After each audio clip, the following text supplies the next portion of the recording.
Hi, this is Usha. Welcome to Rathod's IAS classes. Today in this lecture, we are going to see current affairs of 10th May 2022. So let's get started with our discussion and let us try to see today's quote. So today's quote is given by Jawaharlal Nehru. He says that to be successful in life, you need education. Okay, so you can use this quote when you are writing your mains answer regarding education, and even if you are writing one point of view regarding education in your essay, you can also use this quote. Okay, to be successful in life, you need education. Education plays an important role, right? So now let us try to see first topic. It is regarding power crisis. So powering up after the power crisis shock. So this article, it is mainly talking about power crisis. So we need to understand what is the context. So how much power which we are facing deficit, we need to know that. So apart from that, you need to know what are the reasons for this power deficit, and you also know about how much India dependent on coal, and we need to know some data regarding that. So apart from that, we need to see way forward. So these are the some dimensions you need to know regarding this power crisis, and this topic is important from your GS paper 3, and even it can be important from your GS paper 2 under governance as well. So now let us try to understand this topic, and actually this topic we are going to discuss and it will be lengthy, so please be patient and please try to bear me for next 15 minutes to understand this power crisis. So if you are talking about context, yes, we are facing power crisis, there is no doubt, right? So recently India hit by this power crisis, and there is increasing of daily peak power shortage. Okay, so we are mainly facing this power shortage, and actually this power shortage which mainly rose to 10,778 megawatts. Okay, so 10,778 megawatts of power shortage that we are seeing. Okay, so here the power deficit, power deficit which mainly reached 5% at the national level, but in some states they are also experiencing power shortage of 15%. Okay, deficit of 15% in states, but overall in the nationwide, so we can say power deficit of 5%. So this is context. So if we are talking about what are the reasons, so the first and the foremost reason is there is revival of economic activities. Actually, you know that. So whenever this COVID-19 which entered into our lives in 2019, and in 2020 there was peak cases that were mainly seen, and in March 2020 government imposed nationwide abrupt lockdown. So after that, what happened? Number of industries, factories, companies, they had been shut down completely, and so because of this, even till now manufacturing sector and even service sector, they are also facing some issues regarding this revival. But now there is some signs of growth that is mainly seen, and even recently purchasing manager index also said that yes, we are seeing some sort of growth, and there are a number of institutions like World Bank, RBI and IMF, okay, and different organizations, they mainly said that we are going to see some boost in our economic activities. So because of this revival of economic activities, and not only economic activities are reviving, so at present we are facing heat waves, right? So because of this heat waves and revival of this economic activities after this COVID-19 disruptions, that led to increasing of electricity demand. Okay, that led to increasing of electricity demand. So as of April 2022, so average daily energy requirement increased to 4,512 million units from 3,941 million units in April 2021. So if you are comparing with the electricity demand in 2021 with 2022, so there is increasing. Okay, so the average increase of about around 5,000 which is mainly seen. And the railways, okay, if you are talking about railways, they also dominate a long distance transport, as they also facing high passenger traffic. So in the summer season, actually summer vacation will be there. So because of this, there is increasing of this passenger traffic on a shared tracks. Okay, that is shared track means your freight services and as well as passenger services, they will be mainly using the shared tracks. So in this railways also there is increase in the demand for this electricity. And next important problem here is inefficiency of this thermal power plants. So in India we have about 236 gigawatts of thermal power plants, and these thermal power plants are running below their capacity. Okay, they are running with just 59% of their capacity. So it is one of the important thing. So if you want to address this power crisis, we need to increase our production or our capacity of this thermal power plants. And these thermal power plants are enabled, they are very much enabled to ramp up power generation.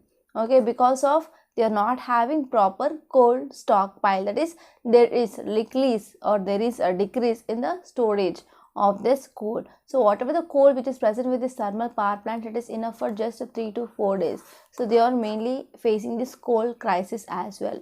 And next one is, next important reason here is cash flow problem in electricity sector. So especially discoms. So what are these discoms? So these discoms are nothing but power distributing companies.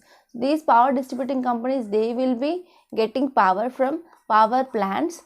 Okay, and these discoms, they will be supplying the power to so and so regions. Okay, so what happened in this discoms, there is some issue regarding this decreased cash flow. So there is a problem of cash flow in this discoms.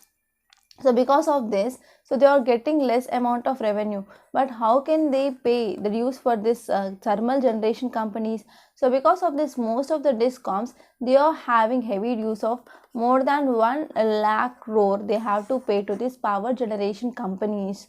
So here power generation companies, that is Gencos, they are also defaulting on payments of Coal India Limited. For example, so this is one discom. For example, let us think this is one discom. So here we have Gencos, they are nothing but power distribution companies. So how these power distribution companies prepare this power? They will be getting some coal.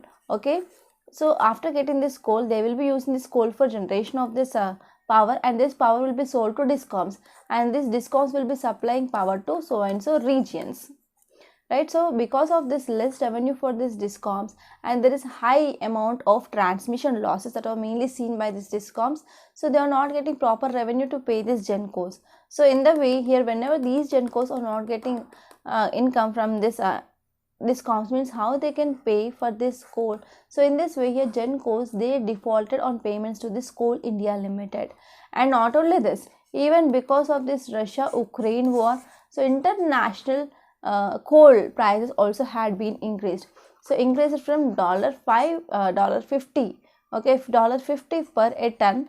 The rate here is in 2020, and it increased to $400 per ton in this 2022. So there is high soar of this coal international prices. And next one is, we are also seeing there is a losses for these discoms. So despite 2 decades of sectoral reforms, there is some aggregate losses for these discoms are seen, and this loss here is about 21% as per data of 2019 to 20. So because of operational inefficiency and poor recovery of dues from the consumers, so that mainly led to some disruption in this discoms, and that led to huge losses for these discoms. And next one is multiple structural fault lines. So there is insolvency of discoms, so which led to disruption of upstream supply chains like Gencos, and as well as coal supplying industries as well. So because of this, whenever we are not taking any effective resource planning, means it will be also having some impact on this discoms as well, and this power sector as a whole. Right, and next one here is, so what is the coal dependency for power in India? So how much we are depending on the coal, okay, for power. So as of September 2021, thermal power, that is power which is mainly generated by burning of coal, gas and petroleum, it comprised about 60% of India's installed capacity in power generation. So out of 100% of power capacity, so about 60% of capacity of power that we are producing from this thermal power. Okay, that is our thermal power, or we are depending on coal, petroleum and as well as gas. And coal based power generation capacity is around 210 gigawatts of total 396 gigawatts. Okay, so in this way it mainly accounts for about 53% of India's total power capacity. So 53% of our India's total power capacity that we are getting from coal itself. and India's imports are about 20% of its thermal requirements. And according to this Council on Energy, Environment and Water Assessment, so it mainly says that the share of generation which mainly comes from older inefficient plants, while newer and inefficient ones they remain idle for want of favorable coal supply contracts or power purchase agreements. Okay, so this is about India's dependence on coal. So if we are talking about what is the way forward, what can be done. So first one is we need to go for planning, and proper policy reforms are very much required, and it is a need of hour. So here we need to change our planning, okay, from one of the primarily managing scarcity to the flexible resiliency. So we need to come up with the new planning, new reforms, such that we need to become primarily managing scarcity to flexible resiliency. So we also need to introduce feedback loops in the ecosystem as well. So we need to provide incentives, and as well as we need to provide punishments. So this is the concept of carrot and sticks.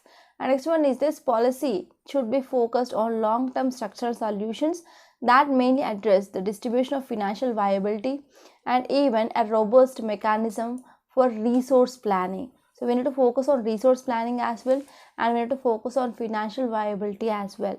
And next one is enabling ecosystem. So there is a need to create an enabling ecosystem, and we need to ensure that power plants work efficiently. And with more than 90% of power which is mainly procured from the long-term contracts, so discoms they have little incentives to dynamically assess and as well as manage the demand. So here now we need to address some challenges regarding this discoms. So discoms need to be enabled to undertake smart assessment and as well as management of the demand. So we need to provide some incentives, especially for this discoms, with the using of small assessment, and even we need to go for managing of demand of power. And next one is strategic energy transition. So most of the amount of the power that we are getting from this fossil fuel like burning of coal, petrol and gas, so we need to shift towards other things like alternate energy, for example renewable energy per se, solar energy, wind energy, geothermal energy, tidal energy, etc. And next one is we need to come up with middle term solutions, that is we need to increase the production of power from these renewable sources, and we need to focus on domestic production and even reducing of imports. So increasing of domestic production, that will also helps to reduce and even avoid the imports from the other countries, because the cost had been very much high in the international market. It increased from $50 per ton to $400 per ton, right? And we need to also focus on investments and deployment of clean coal technologies as well. And now let's start also today's mains question. So today's mains question is about this power crisis. Discuss measures that can be taken to solve the power crisis that has become an annual affair in India. So here you need to talk about what are the measures that can be taken to solve this power crisis in India. And now let's try to see previous year's questions regarding this coal. We are going to talk about prelims questions.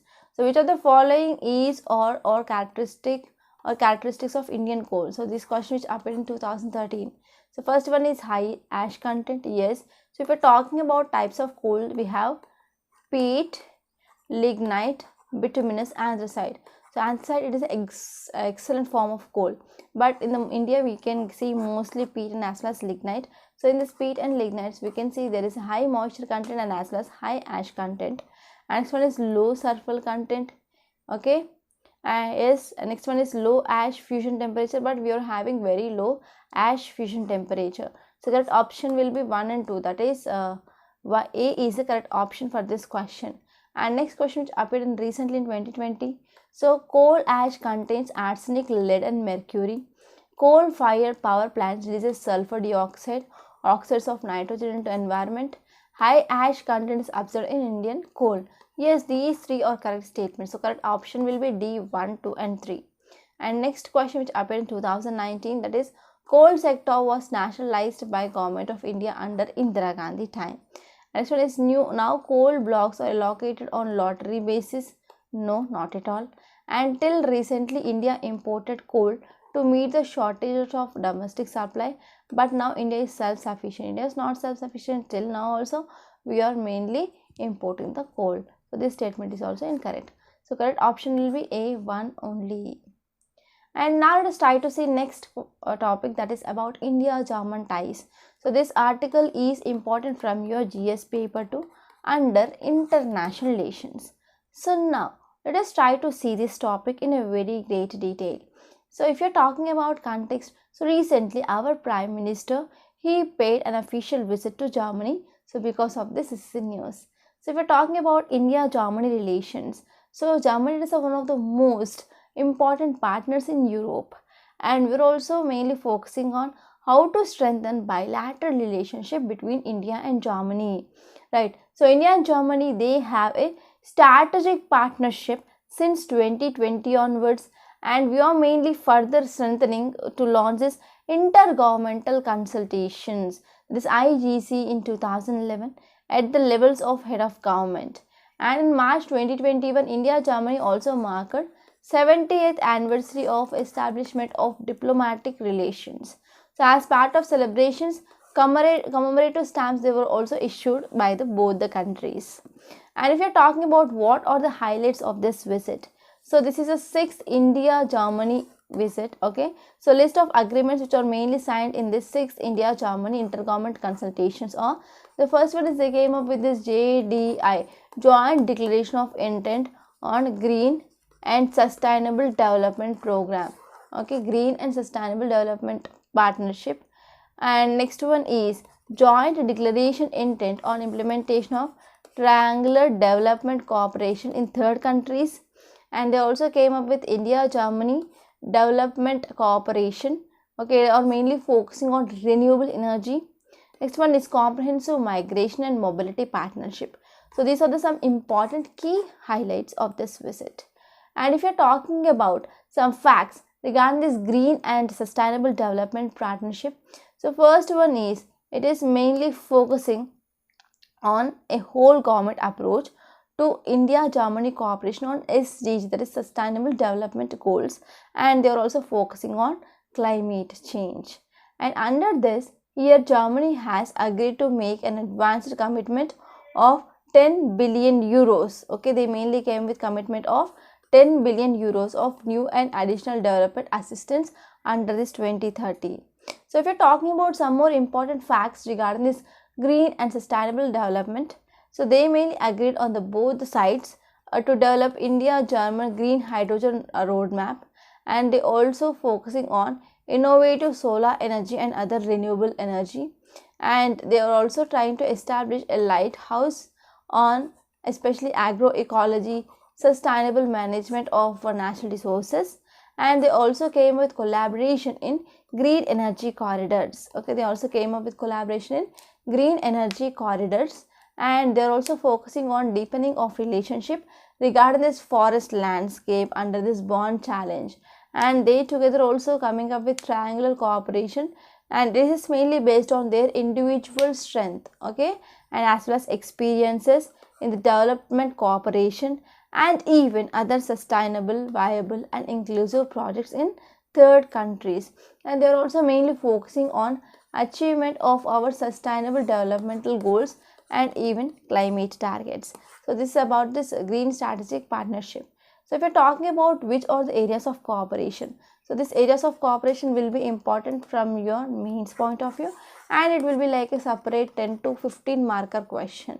So if we are talking about areas of cooperation, first we need to talk about economy and as well as commercial relationship between India and Germany. So Germany, it is India's largest trading partner in Europe. Okay, so India, it is the largest. So Germany is India's largest trading partner in Europe, and India, it is the 7th largest partner. Okay, so this is the data according to 2020-2021, and bilateral trade between this India and Germany, which is mainly stood at US dollars 21.76 billion, and it mainly says that there is decreasing, marginal declining of 1%.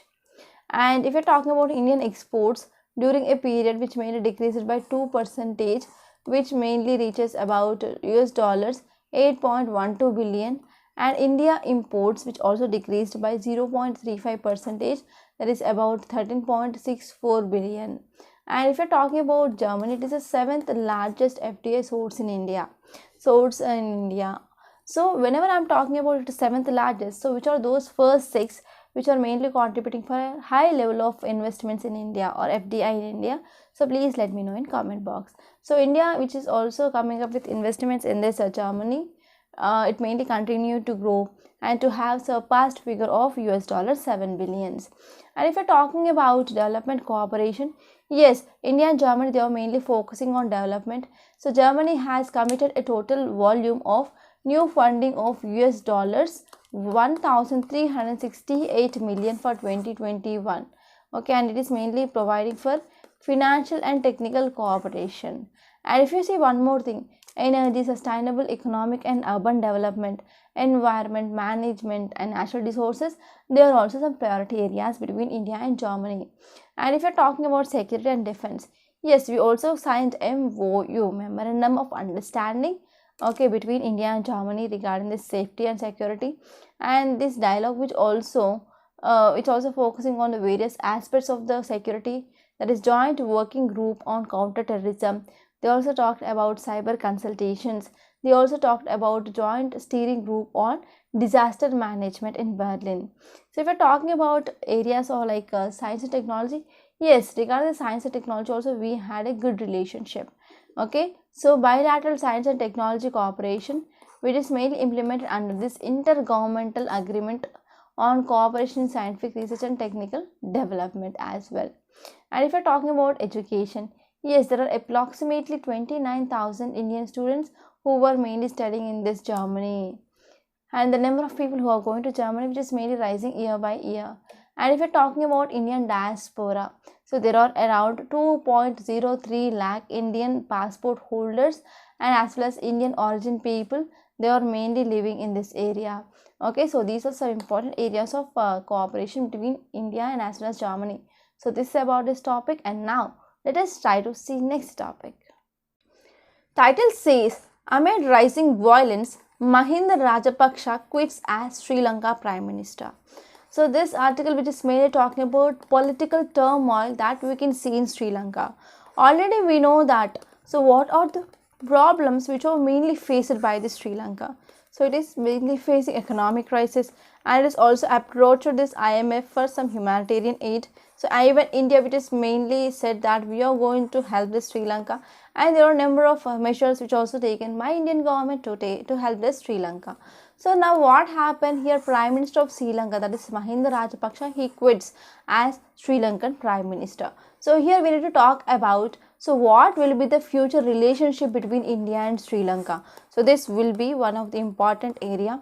So we are going to talk about the future of India Sri Lanka in our future videos, because we will be getting some editorials regarding this topic for sure. So whenever there is editorial which appeared in the news, then we are going to discuss about this topic. Actually, this topic is important from your international relations, which mainly comes under your GS paper too. So if we're talking about context, it mainly says that Sri Lanka's Prime Minister, that is Mahinda Rajapaksa, he resigned on Monday. Okay, he resigned as Prime Minister of Sri Lanka. So this is the one important thing that is mainly said. Okay, so actually what happened? So his supporters, they brutally assaulted peaceful anti-government protest, and amid a worsening of economic crisis in this island. So in this island there is increasing of economic crisis. So because of the supporters of this Mahinda Rajapaksa, they did anti-government protest. So because of this, finally here Mahinda Rajapaksa, he quits for this PM post of Sri Lanka. So if we're talking about some important details, it mainly says that the resignation was accepted according to Gazette notification. Okay, so the resignation of this so-and-so person has been accepted. So cabinet stand dissolves as per Sri Lankan constitution.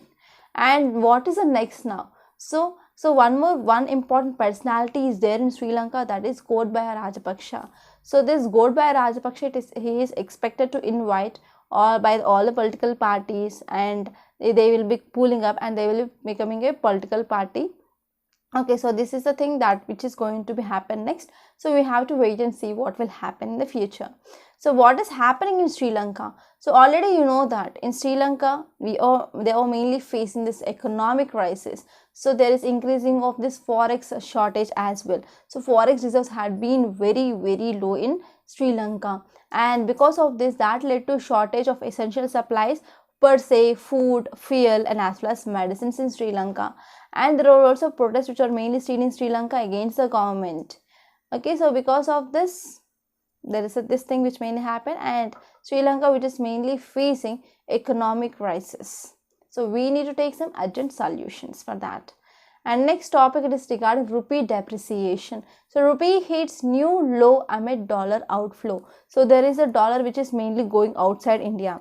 For example, let us take, this is USA and this is India. So whenever dollar inflow, whenever there is dollar inflow which is happening in India, means so the demand for the dollar will be decreasing and demand for the rupee will be increasing. So whenever we are saying that is inflow of dollars into India.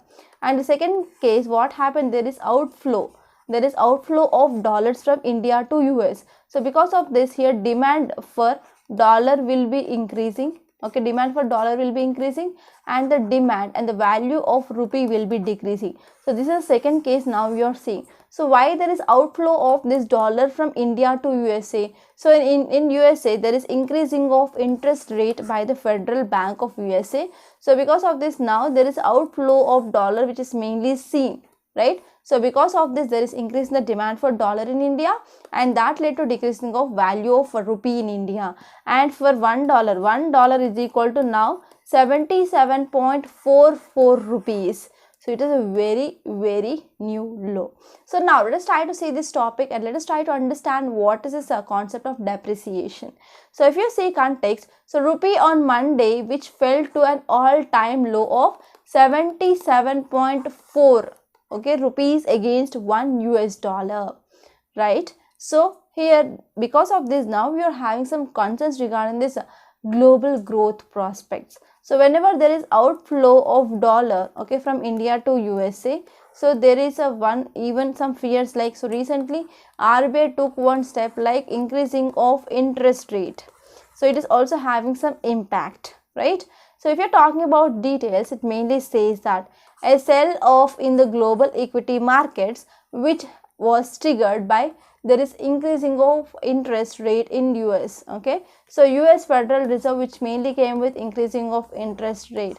So because of this dollar outflow from India, which is mainly happening, and not only that, because of war in Europe and even growth concerns in China due to this COVID-19, so they also led to this rupee depreciation. So what is the meaning of this depreciation? So currency depreciation is nothing but there is a fall in the value of currency. Okay, there is a fall in the value of currency in a floating exchange rate system. So rupee depreciation means nothing but rupee which is mainly becoming less valuable than compared to that of dollar. For example, let us take one condition. So $1 is equal to 50 rupees.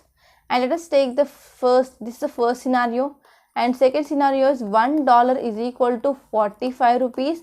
$1 is equal to 70 rupees. So normal, if you see, like $1 is equal to 50 rupees. So whenever $1 is equal to 45 rupees means the value of rupee which mainly increased here. So when that $1 is equal to 50 rupees which mainly increased to $1 is equal to 70 rupees means the value of rupee which mainly decreased. So this case is called as depreciation and this second case is called as appreciation. Okay, I hope you understand what's the difference between this appreciation and depreciation.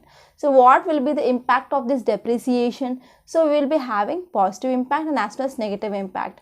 So what happened? So rupee value is decreasing, right? So because of this weaker currency, we can expect there will be increasing of our Indian exports.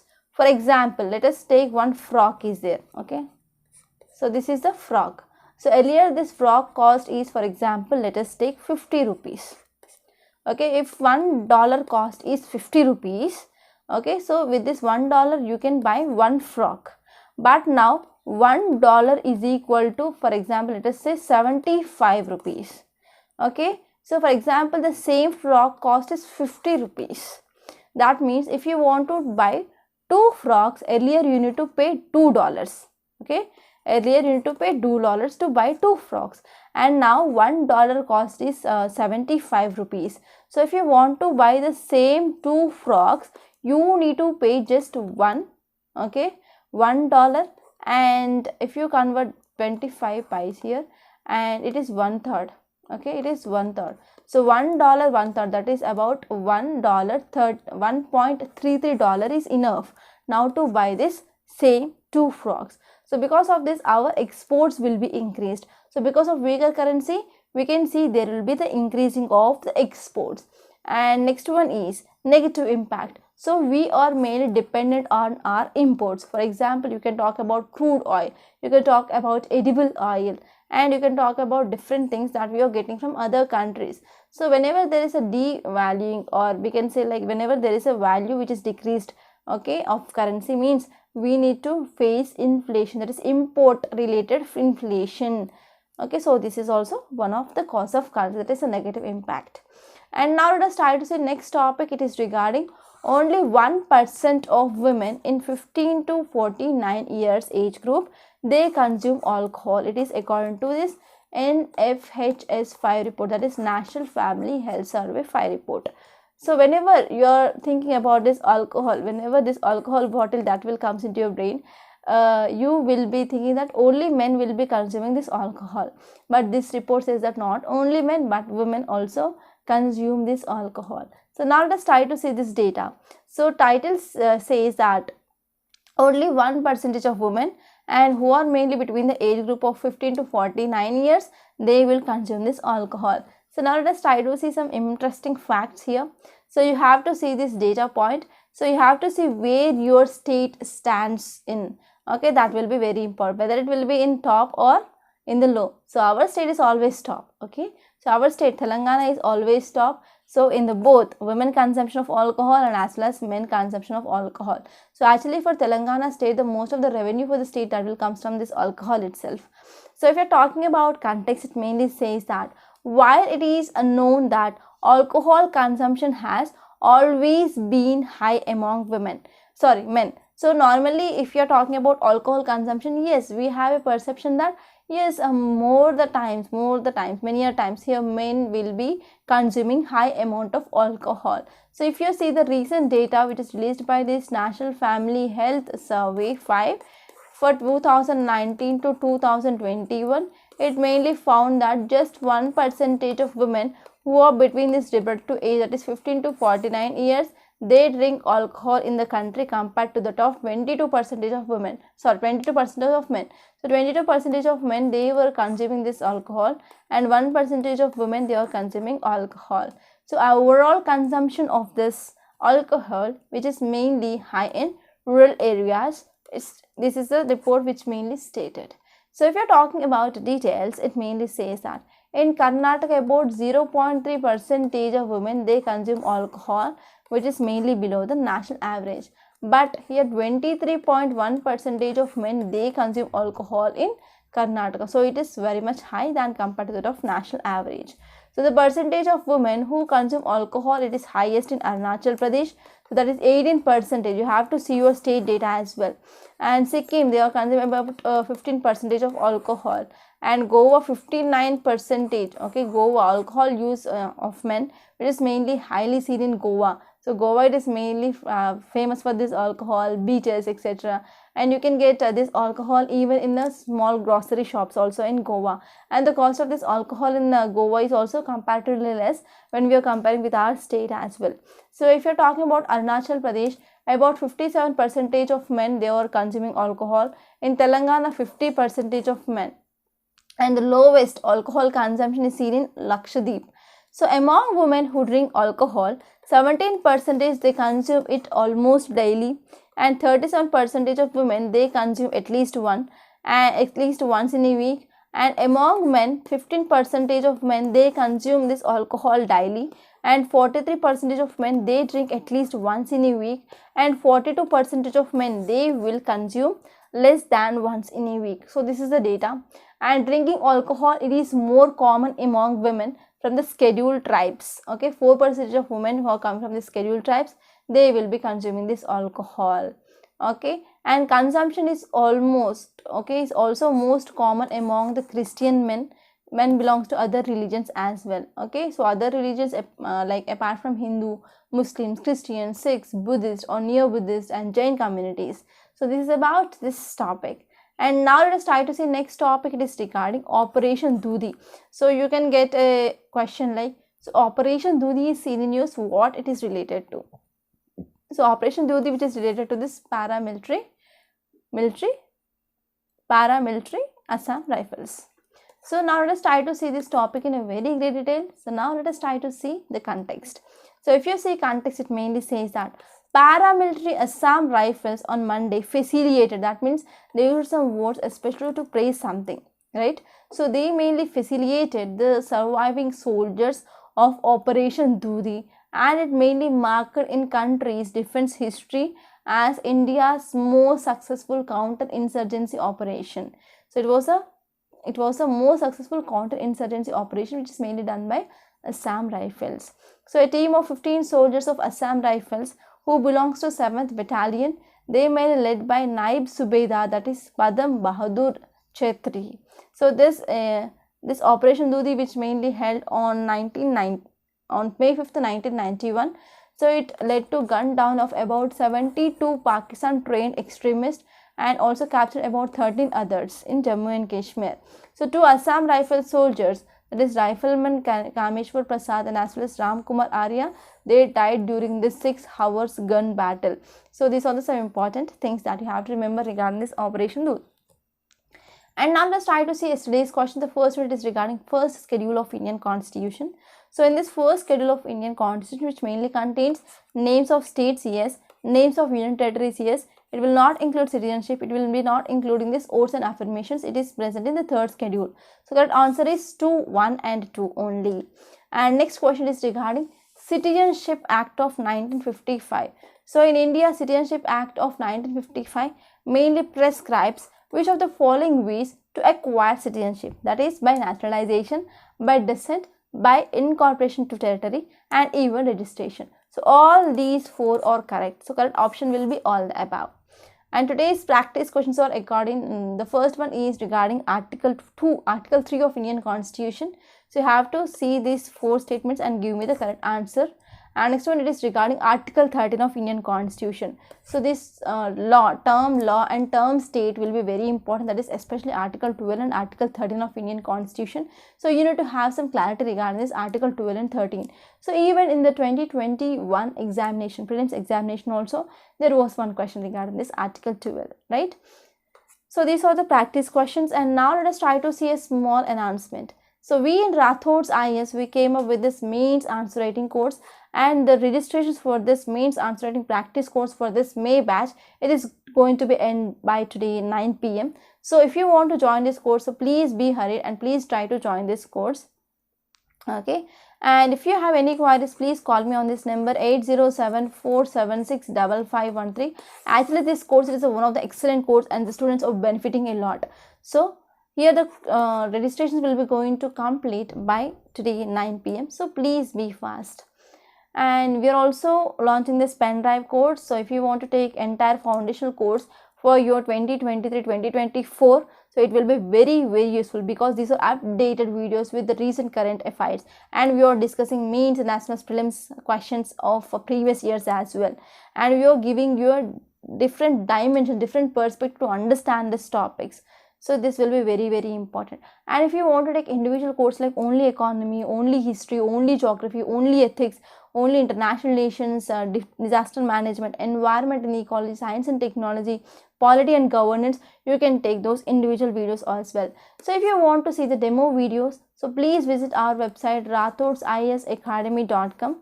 Okay, so rathodsisacademy.com, and there you can register with your email ID. So after registering, you can watch demo videos, 3 demo videos in each and every module, and you can observe how the teachers are teaching those so and so topics, and after watching those demo videos only, you can go for purchasing of the course.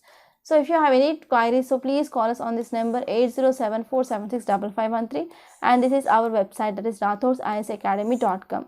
So please visit our website. And if you want to get this today's Hindu analysis PDF, so please join the Telegram channel, and the link is given in description box. Now let us try to see today's Hindu newspaper PDF. So this is our today's Hindu date is 10th May, and this is Delhi edition. So first topic, it is regarding this Mahinda Rajapaksa quits Sri Lanka as Sri Lanka Prime Minister. I discussed this topic and I discussed about this Rupee depreciation. So next one is we will reconsider this sedition law, which mainly says by Santa. So this sedition law is very important, and you have to prepare with the sedition law because it is highly seen in news. So there are high chance of getting questions regarding this topic. So you have to see this once. And if you move further, there is a one cyclone, that is Asani. Asani sets to weaken near Odisha coast. So here you have to open your NCERT and you have to see some important facts regarding the cyclones. So what are the favorable conditions for the cyclones and how the cyclones are mainly moving. So in our geography course, especially the world geography, I discussed in detail regarding these cyclones. So if you are weak in geography, I will strongly suggest you to take this geography courses that we are offering in our Rathod Science Academy, and this geography and ethics are taken by me itself. Okay, so these are my core subjects. And please try to leave the city page. There is nothing much important here. And here you can see 161st birth anniversary of this Rabindranath Tagore. So in this context, you have to know what are the contributions of this Tagore for our Indian history, and you have to know about writings of this Tagore as well. So which are the famous songs which are written by this Tagore? Let me know in the comment box. And next one here is Rajasthan leading on this MG-Narega parameters. So already you know what is MG-Narega, that is Mahatma Gandhi National Rural Employment Guarantee Act. So in this MG-Narega parameters, here Rajasthan has been rated as a leading state for the various parameters. Okay, it also came with additional 25 days of eligible rural families. They are mainly completing about stipulated 100 days in a year. Okay, and they also came up with creation of man days and effectively implementing of mobile monitoring system as well. And here they also came up with some facilities like providing of drinking water, shade, medical kits, space for the children, soaps and sanitizer at the workplaces. So because of this, here Rajasthan, which is mainly leading in this MG-Narega parameters. And next important topic here, it is about alcohol consumption of this NFS, that is National Family Health Survey, fifth report. So I discussed this topic, and I discussed regarding this power crisis. I discussed regarding this India-Germany ties, and there is one article regarding this United Nations Security General Peace Mission. So in this peace mission, Russia should support. So this is a thing which mainly given. And if you see this op-ed page, there is one article regarding this COVID-19 related deaths. So already we discussed this topic number of times, so you have to revise this topic. And in this data point, you have to see how pandemic affected this Delhi poor. So this is also very important if you are from Delhi. So today in this text and context, there is nothing much important from our UPSC point of view. And if you move on to this news page, here you can see one article regarding this Ministry revises MP LADS rules. So what is this MP LADS? That is MP Local Area Development Scheme here. So under this scheme, every MP will be given 5 crore rupees annually for the development of their so and so area or constituency. Okay, so now they came up with the revising of the rules under this MP LADS scheme. So actually these funds, they will be deposited in this consolidated fund of India. So you have to see some important things regarding this MP LADS scheme. And next one is how APM and CJ agree on this outdated laws. So most of the laws which are present in India, they are outdated laws. So here Prime Minister Narendra Modi belief is that nation should not suffer colonial baggage because of outdated laws during this Azadi Ka Amrit Mahotsav mirrors. So these are some important things which also made by our CJI, that is Janvi Ramana sir. Okay, on sedition in July 2021. On regarding the sedition also, our CJI came up with that it should not be becoming baggage for this people because of this outdated laws. So here we need to think about the sedition law. What will be the thing? What will be the justice, or what will be the judgment which is given? So we need to wait and watch. So this sedition, it is regarding this section 124A of IPC. And next important topic here is Shah visits Bangladesh border. So here we need to talk about India-Bangladesh relations. So here you need to know about which is a paramilitary force which mainly take care or guard this Bangladesh border, that is BSF. So we need to know about some facts regarding this BSF. And if you move forward, you can see here Andaman to get a gas-based power plant. So this article is very important from our environment and ecology. Actually, you know that this Andaman and Nicobar Islands, they are strategically very important, and ecologically we are having a good biodiversity in this Andaman and Nicobar area. So this Andaman and Nicobar area, which is very much near to this equator, so we can see tropical rainforest and tropical equatorial forests that are mainly seen in this Andaman and Nicobar area. So whenever we are going for this gas-based power plant means, so what will be the impact on this biodiversity, we need to think about that. And also we need to know about Island Coastal Regulation Zone Rules 2019 as well. And next one is about Operation Dodi. I discussed this topic. And if you move forward in this world page, there is one article that is India urged to conduct a lawful probe after the Xiaomi allegation. So it is regarding India and China relations. And if you move forward in this business page, I didn't find anything which is much important from our UPSC point of view. So here I want to show one thing here. So this is about our solar system, right? So here it is talking about my very eager mother just served us nuggets. So with this mnemonic, we can remember this order of our planets. So this is a thing we already studied in our childhood, but I think it is interesting because it appeared in the newspaper. So it will be easily very much helpful for you to remember. So try to remember that mnemonic. So by this I'm concluding. I hope you enjoyed this lecture. So please subscribe to Rathod's IAS Academy and don't forget to like, share and comment my videos, and try to join these courses that we are offering in the Rathod's IAS Academy. That will be absolutely beneficial. So it will be value for your money. So whatever the each and every penny that you are paying to us, so we are accountable for that. So we are providing the qualitative education, and as well as we are providing the conceptual clarity in our courses. So by this I'm concluding. Thank you so much.